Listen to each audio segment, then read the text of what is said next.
안녕하십니까. 오늘은 부자들은 비싼 것을 좋아한다 이런 주제로 값비싼 아파트, 저렇게 비싼데도 불구하고 사람들은 아파트를 못 사서 안달난다.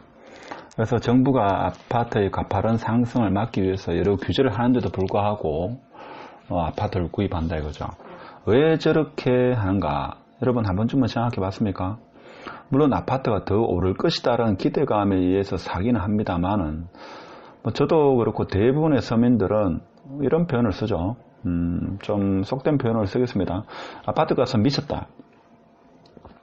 내가 저 돈이 있으면 나 아파트를 사지 않고 만약 30억짜리 아파트를 사느니 한 5억짜리 6억짜리 아파트에 살고 나머지 25억으로 뭐 빌딩을 사든지 아니면 저축을 해가지고 평생 편안하게 살지 왜 저런 아파트에 들어가 살까, 이런 생각을 의외로 많이 하는 걸로 알고 있습니다.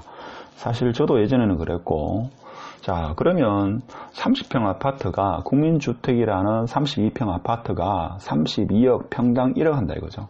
이것을 어떻게 설명할 것인가.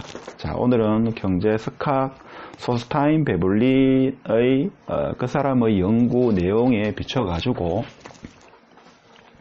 부자들은 값비싼 것을 좋아한다, 이러한 맥락으로 꼭 이 사람 말이 맞는 건 아닌데 이렇게 해석해 볼 수도 있다는 겁니다. 물론 원인은 한두 가지가 아니겠죠. 뭐 학군이라든지 여러 가지 뭐 이유가 있을 겁니다. 뭐 한 가지 이유로 해가지고 평당 1억짜리 아파트에 살겠습니까? 여기 강남에 보면 물론 이거에 더 비싼 거 있습니다만은 뭐 신문에 많이 회자되니까, 여기 반포동, 강남에 있는 반포동인데 여기 보면 뭐 아시는 분 아시겠지만 여기 뭡니까? 아크로리버 파크, 이게 평당 1억 정도 합니다. 예를 들면 32평 보겠습니다. 큰 평수 보면 그러니까. 자, 32평 보면 여기 뭐 35억까지 나와 있습니다. 32억, 29억, 저층은 29억 5천, 저층 32억 5천, 고층은 35억입니다. 실거래가를 보더라도 일단은 30억대에 29억 9천, 30억 5천, 일단 실거래가가 이렇게 이루어졌죠. 19년 12월에. 자, 이렇게 이루어졌습니다. 그래서, 자, 이걸 어떻게 해석할 것이냐, 한번 보겠습니다. 자, 오늘의 주제, 부자들은 비싼 걸 좋아한다. 그래서 부자들은 비싼 아파트를 좋아하는 것일까? 라는 주제로 베블린, 소스타인 베블린에 대해서 한번 알아보도록 하겠습니다. 소스타인 베블린은 사회학자이면서 경제학자입니다. 이 사람은 예일 대학에서 철학 박사를 받았고 이민 2세입니다. 그래서 이민 2세라는 그 서러움 때문에 사실 뭐 취업이 좀 힘들었죠. 좀 힘들었다, 뭐 그렇게 이야기를 하고 있습니다. 근데 이 사람은 어릴 때부터 책 읽는 거를 엄청나게 좋아했다고 합니다. 그래서 뭐 어머님이 걱정할 정도로 밥을 먹지 않고 뭐 책을 읽을 정도로 책을 좋아해, 독서에 대한 광이었다고 합니다. 그래서 박사학위를 받고 나서 7년 동안 독서를 했다고 합니다. 뭐 이민 2세라는 이유로 취업이 잘 안 돼가지고 집에 내려와서 집에서 7년 동안, 무려 7년 가까이 동안 독서만 했다고 하는데, 주로 독서했는 분야는 경제학, 철학, 정치학, 뭐 심리학, 흔히 말하는 닥치는 대로 책을 읽었다 이거죠. 이런 사람 간혹 있습니다. 뭐 저는 이 정도는 아닙니다만, 하여튼 무려 7년 동안 책을 읽었다고 합니다. 이 정도의 독서를 하면 뭐 1년에 제가 볼 때는 한 300권은 보겠습니까? 탄력이 붙으면 하루에 한 권 정도는 충분히 보죠. 물론 깊이 있는 책은 좀 쉽지 않겠지만 일반 우리가 서점에서 보는 베스트셀러 이런 거는 한 3시간에서 길면 한 5시간 정도면 한 권을 보죠. 물론 처음에는 다 이해를 못하지만 어느 정도 기반 지식이 쌓이면 책 읽는 속도도 상당히 빨라질 겁니다. 하여튼 이렇게 많은 책을 읽어가지고 그 당시에 주류학파로부터는 비난을 많이 받았습니다. 그래서 이 사람이 언제 유명해졌는가 하면 뭡니까? 유한계급론이라는 책을 쓰면서 이 사람이 상당히 유명해졌죠. 여기서 말하는 핵심은 뭔가 하면 상층계급의 두드러진 소비, 그러니까 상류층, 흔히 말하는 돈 많은 사람의 두드러진 소비는 사회적 지위를 과시하기 위해서 지각 없이 행해진다, 이런 이야기를 했다. 이 내용이 책의 핵심이다, 이렇게 보시면 되겠습니다. 근데 이 책을 써가지고 소스타인 베블린은 상당히 유명해졌는데 비난을 많이 받았죠. 비난도 많이 받았고 뭐 사회적 풍자로 뭐 이렇게 뭐 이 책을 읽는 사람들은 그렇게 생각했죠. 사회적 풍자로 보았고 사회 비평가로부터 뭐 이름을 얻게 되었다. 하지만 동료 교수나 뭐 제자들 같은 경우는 이 사람을 이렇게 좋아하지 않았습니다. 그래서 시카고 대학의 교수로 좀 하다가 무슨 이유인지 모르겠지만 학교를 그만두고 뭐 강사로서 좀 생활하다가 말년에는 경제적으로 좀 궁핍한 생활을 하고 이렇게 사망했다고 뭐 보통 일반적인 책에 나와 있습니다. 그래서 베블린의 이론 같은 경우는 경제 이론으로서는 도저히 해석이 안 되는 그런 이론인데 그래서 뭐 주류학파나 많은 사람들이 이 사람의 주장을 외면을 했죠. 외면했습니다. 그렇지만 이 이론이 맞다. 즉 유한계급론에서 말하는 이 이론이 맞다. 이 사람이 그동안 주장했는 이론이 맞다라고 한 사람은 제도학파라고 부르게 된 것이다. 그래서 이 말은 제도는 뭔가 하면 사회적 제도나 구조에 따라 가지고 사람들이 돈을 벌고 소비를 하는 경제행위가 변한다고 봤다. 하여튼 이런 건데 그래서 이 사람이 말하고자 하는 것은 뭔가 하면 과시적 소비를 지적했다. 그러니까 과시하기 위해서 내가 소비를 한다 이거죠. 이렇게 이 사람은 주장했습니다. 좀 색다른 주장이었죠. 그 당시에는 이러한 주장이 쉽게 받아들이지 않았습니다. 요즘에는 이제 이해가 되죠. 명품을 사고 좋은 아파트, 일반 서민들이 상상할 수 있는 고가의 아파트에 산다. 그럼 일반 서민들 일단 궁금해하죠. 저기 사는 아파트에 사는 사람은 어떤 사람일까? 무슨 생각으로 저 아파트를 샀을까? 뭐 이런 생각은 한 번쯤 할 겁니다. 과연 뭐 30억 정도 하는 아파트에는 어떤 사람이 살까? 저 사람은 평소에 어떤 음식을 먹을까? 뭐 차는 어떤 차를 몰고 다닐까? 직업은 뭘까? 여러 가지 좀 생각을 한두 번 하겠죠. 물론 뭐 별 생각 없이 뭐 내하고 상관없다 해가지고 전혀 생각을 안 하는 사람도 있겠지만 그래서 베블린은 과시 효과라고 했습니다. 즉 소비 행동은 절대로 고립적이거나 독립되어 있는 것이 아니라 사회, 즉 널리 세계와의 관계를 포함해서 사회 안에서 매우 상호적이다. 상호의존적이다. 이게 무슨 말인가 하면 자 소비라는 것은 뭔가 하면 내 혼자 살거나 내가 어떤 고립된 섬에서 살 때는 이 소비 행동이 아주 비싼 것을 살 필요가 없겠죠. 이 사회 내에서 인간관계를 맺음을 해가지고 과시하기 위해서 사는 경향이 짙다, 상당하다 이런 과시 효과를 그 사람은 이야기를 했습니다. 그래서 이 소스타인 베블린이 주장하는 어떤 과시적 소비, 즉 과시 효과를 근거로 해가지고 지금 우리가 생각할 때 2020년 강남의 아파트 아니면 특정 지역의 아파트가 고가다라는 것을 한번 설명을 해보도록 하겠습니다. 설명보다는 여러분의 의견은 어떤지, 여러분은 어떤 생각을 가지고 있는지 한번 보도록 하겠습니다. 불황기에는 명품은 늘 잘 팔린다. 오히려 더 잘 팔리죠. 저도 간혹가다 한 번씩 백화점에 가보면 명품 코너에는 구경하는 것도 쉽지 않죠. 구경하기 위해서는 뭡니까? 줄을 서야 된다.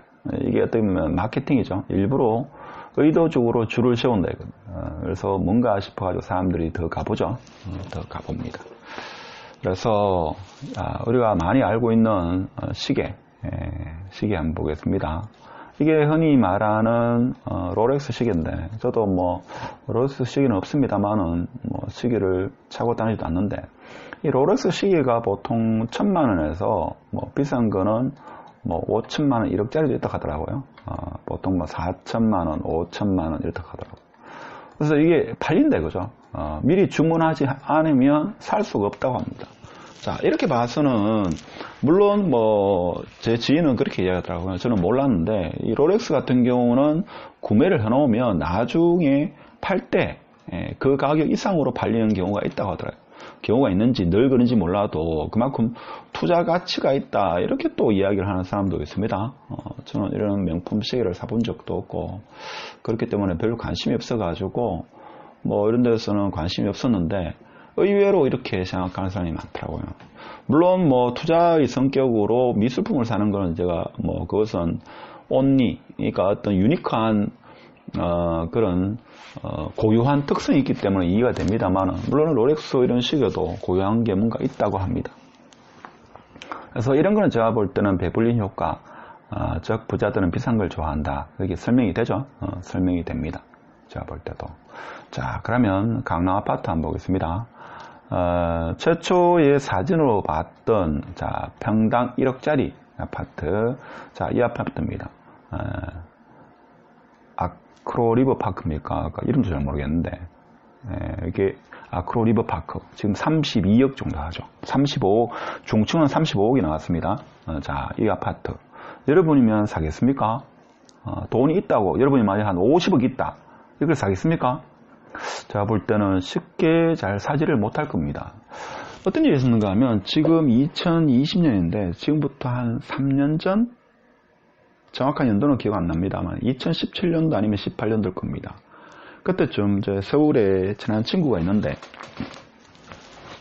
그 친구하고 이렇게 자주 통화를 합니다. 그래서 그 당시에 제 기억으로는 서울의 아파트가, 고가인 아파트가 평당 한 6천, 7천 정도 하던 그런 시기가 있었습니다. 그래서 친구가 이제 강남으로 이사하려고 이렇게 마음을 먹고 있었던 단계입니다. 그래서 저도 그때는 이제 부동산에 관심이 한참 많았죠. 그때는 아파트에 서서히 관심이 많은 시기였습니다. 그게 제 기억으로는 17년 정도로 기억이 되는데, 17년 정도, ha여튼 17년 요 전후입니다. 전후. 그래서 제가 이왕이면 그 당시엔 평당 이게 볼까요? 이왕 나온 김에 실제 데이터를 한번 보겠습니다. 자, 이게 32평 같은 경우에 실거래가 보면 17년도 이때는 20억 정도 했네요. 21억 했습니다. 그렇죠. 5년 전이 17년이니까 16년 같은 거 22억, 한 20억대 했네요. 20억대. 그래서 제가 그 당시에 그 친구가 오랜만에 전화 와가지고 강남으로 이사를 들어가야 되는데 이 사자니까 융자를 많이 내야 된다. 융자 빚을 많이 내야 된다. 그죠? 빚을 많이 내야 되고 지금 애 때문에 강남은 꼭 들어가야 된다. 대치동은 꼭 들어가야 된다.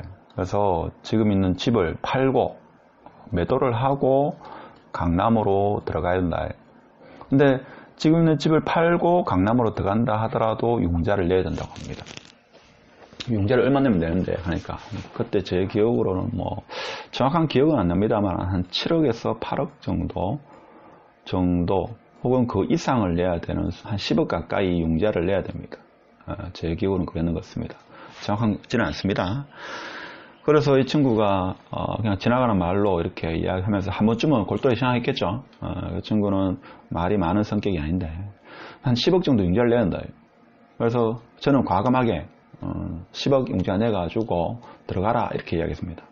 왜냐면 하면 그때 물론 다 틀린 게 많은데 제 감으로는 평당 1억 갈 거다 강남은. 왜 그런가 하면 저는 그때 이런 생각했습니다. 강남이 이제 서서히 그 지방 사람도 강남의 아파트가 비싸다. 물론 예전부터 알고 있었지만 이제 아는 사람이 더 많아졌다 이거죠. 그래서 강남은 서울 경기도만 사람만의 강남이 아니다 이거죠. 전국적으로 관심 있는 지역이기 때문에 평당 1억은 갈 거다라고 제가 한번 이야기를 해봤습니다. 그 당시에 최고가 한 6천만 원, 7천만 원 정도였거든요. 7천만 원대, 7천만 원. 그래서 평당 1억 간다 하니까 친구가 뭘 평당 1억 갈 거냐, 1억은 안 갈 거다 이렇게 했습니다. 근데 실제 지금 평당 1억이 됐죠. 3, 4년쯤만 해도 이런 이야기 하면 좀 제정신이 아니다 이렇게. 그래서 제가 그때 한 이야기 뭔가 하면 부자들, 아주 돈이 많은 사람의 그 부를 먹어야 된다 이런 이야기도 했습니다. 그러니까 친구는 그렇게 썩 부자도 아니고 서울에서는 서민이라고 이야기하더라고요. 그랬더니 됐습니다. 자, 오늘의 결론. 그러면 자, 한번 봅시다. 강남 아파트가 비싼 아파트는 자, 왜 이래 비싼데도 사람이 사는 걸까? 오늘 이거에 대해서 우리가 생각이, 부자가 된다는 것은 제가 볼 때는 여러분이 아파트가 폭락한다. 아파트는 지금 10억짜리 아파트, 아니면 20억짜리 아파트, 9억짜리, 지방에는 6억 이상 아파트, 이런 것은 미친 가격이다. 이렇게 비난만 할 게 아니라 왜 저런 가격이 형성되는가? 투기꾼이 다 올려놓은 거냐? 아니면 돈 있는 사람이 여러 아파트를 사가지고 아파트를 가지고 장난친 거냐? 하여튼 이게 왜 그런 거냐 한번 좀 생각해 봐야 됩니다. 그래서 제가 나름대로 번호를 한번 매겨봤습니다. 1번 가격이 미친 것이다. 미친 것인가? 자, 인간의 욕심은 끝이 없는가? 더 좋은 곳으로 있죠. 생활권이나 여러 가지 더 좋은 곳으로 가고자 하는 그 욕망 때문인가? 아파트, 강남 아파트는 그 친구 말로는 친구도 부동산에 관심이 없었는데 최근에 통하면 강남은 안전자산이다. 그래서 강남에 들어가려고 한다. 이런 여유도 크다고 합니다. 제가 생각해도 3번도 상당히 설득력이 있습니다. 아파트가 떨어질 때, 물론 떨어질 때 예전의 패턴을 보면 강남 아파트가 많이 떨어지겠죠. 그렇지만 지금 이제 전국구 아파트다. 그 지인의 말로는 이제 그 인근 부동산에, 강남의 인근 부동산에 가면 거기 중개소 사람이 하는 말이 이제는 전국에서도 연락이 많이 온다고 합니다. 그래서 그만큼 안전자산이다. 이렇게 해석되는 사람이 많다 하죠. 자, 그러면 과시욕인가? 과시욕, 베벌린 효과, 즉 베벌린이라는 사람의 주장대로 자, 비싼 아파트를 사고 강남 아파트가 비싸진 게 내가 강남에 산다. 아크로 리버파크에 산다는 말 자체로 나의 어떤 사회적 지위나 경제적 부를 과시하기 위한 거냐. 자, 여러분 봤을 때 어떻습니까? 제가 생각할 때는 이 모든 1번부터 4번 이 요인 모두가 다 결합된 거라 저는 봅니다. 안전자산이면서 과시욕도 되는 거죠. 인간의 욕심이 끝이 없습니다. 즉 사두면 더 오를 것이다라는 이런 기대심도 있죠.